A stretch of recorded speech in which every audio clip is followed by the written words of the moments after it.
好多人以為中年發福係必然嘅事，其實呢個係你嘅代謝發出緊求救信號。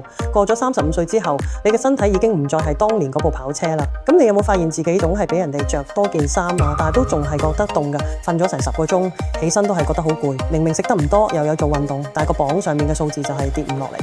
呢啲其實全部都係你身體進入咗坑油模式嘅表現，唔係你懶啦，係代謝慢咗落嚟。其實過咗35歲咧，基礎代謝率咧會每10年下降2%至3%度。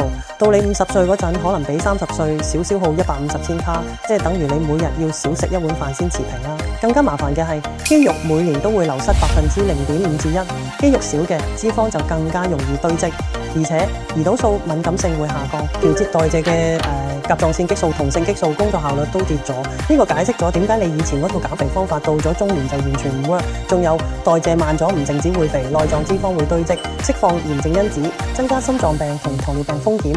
肌肉流失會令關節壓力大，提前出現腰酸背痛。激素失衡仲會影響情緒同睡眠，生活質量會跌得好緊要。想打破呢個困局，你要做嘅唔係節食，係重新啟動代謝引擎。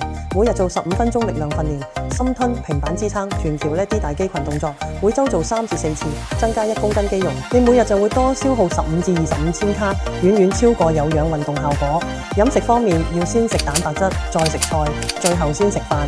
早餐2隻蛋加燕麥，午餐瘦肉配糙米，晚餐呢係清蒸魚或者豆腐呢。記住一定要食夠基礎代謝啦，千祈唔好節食啊！節食呢只會令代謝更加慢啦。提升代謝呢唔係為咗減肥，係為咗維持你嘅生活質素同埋健康狀態。從今日開始，每日15分鐘2個月，你就會見到改變。